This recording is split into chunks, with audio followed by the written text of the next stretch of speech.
Mayang gabi sa tanang mga kaigsuonan o kahigalaan dinhi sa One Voice Christian Fellowship sa Dakbayan sa Iligan ug sa tanang mga makasabot sa pinulungang Cebuano sa Herald of Grace Covenant Bible Church sa Dakbayan sa Dasmariñas, probinsya sa Cavite ug sa tanang mga nagasunod sa atong mga buluhaton Luzon, Visayas ug Mindanao ug sa nagkalain-laing dapit sa tibuok kalibutan. Welcome sa atong panagtigom diha sa mga pagampo apan sa dili patuguti nga makapamalandong kita sa pulong sa Ginoo sa hamubo nga pamaagi. Please turn with me to Romans chapter 12 verse 1 and verse 2.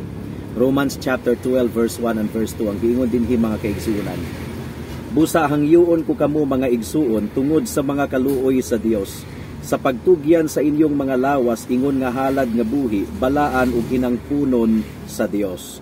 Ang halad nga mao ang inyong espirituhanong pagsimba.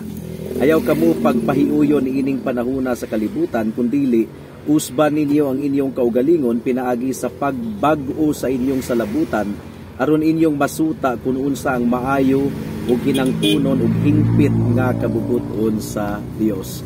May the Lord bless the short meditation of His Word at this moment. Gihatag sa Ginoo kanato ang iyang pulong pinaagi sa balaang kasulatan so that ang atong hunahuna ma-aligned sa hunahuna sa atong Ginoong Hesukristo. Mao man gyud kini ang Christianity. This is what discipleship is all about. Nga ang atong hunahuna ma-aligned sa hunahuna sa atong Ginoong Hesukristo.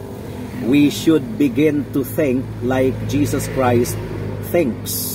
Our minds must be changed ug mahimong susama sa panghunahuna sa atong Ginoong Hesukristo. Mo kinibot pasabot sa sanctification, pagpabalaan ug spiritual growth. Kung naara kini sa imong hunahuna apan wala kini sa imong kasing-kasing, wala gyud kay pagkabalaan. Wala gyud kay transformed life mga kaigsuonan. Kung naara kini sa imo ang hunahuna apan wala midulot sa kasing-kasing, then you don't have it. But the truth is, dili man kini makadulot sa imong kasing-kasing kung wala kini miagi, first of all, sa imong hunahuna. Magsugod man gyud ni sa hunahuna. Ang pulong sa Ginoo kinahanglan musulod sa atong hunahuna ug una. We want to have a mind informed by the Word of God. Before we can have holiness and sanctification and transformed life, kinahanglan nga makasulod ang pulong sa Ginoo sa atong hunahuna. Ug ang pinaka-method nga gigamit ni Apostle Paul aron mabag-o ang atong kinabuhi, aron mabag-o ang atong kasing-kasing mga kaigsuonan is the renewal of the mind. So before our heart can be renewed, our mind must be renewed first. So ang buti pasabot ni ini mga kaigsuonan, nanginahanglan gayud kita og education. Education, seryoso nga education sa pulong sa Ginoo. Lalom kaayo nga education. Disiplinado nga education mahitungod sa mga butang sa atong buhi nga Dios. Transformation of heart and life call for mastery of the Word of God. Kinahanglan nga mahimo kitang mga katawhan nga ang atong mga kinabuhi na bag-o gumikan kay una sa tanan ang atong hunahuna na bag-o.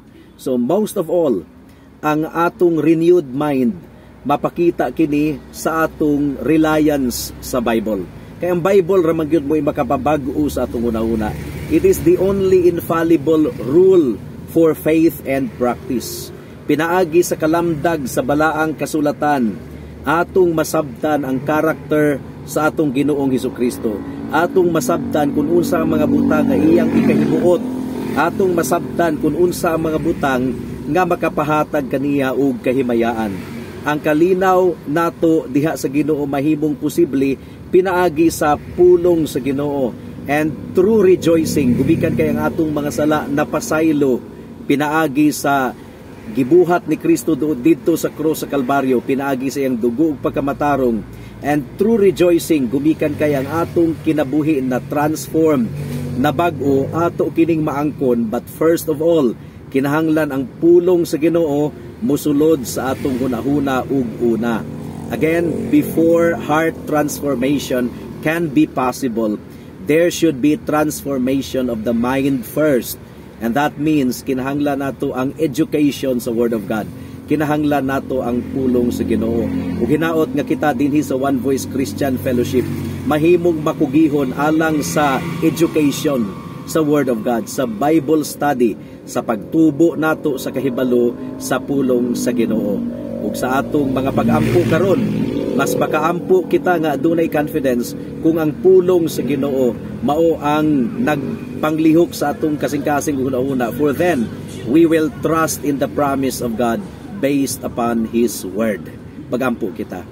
Salamat o Dios sa mensahe nimo niining taknaa, ug salamat gumikan kay imong gipasabot kanamo nga ang kabag-uhan sa kinabuhi imposible gayud kung ang among hunahuna wala mabag-o ug una. So tabangi kami o Dios nga among pahinungdan ang imong pulong sa among kinabuhi, magkugi kami sa pagpamalandong niini ug sa pag-apply niini sa among kinabuhi. This we pray in Jesus name.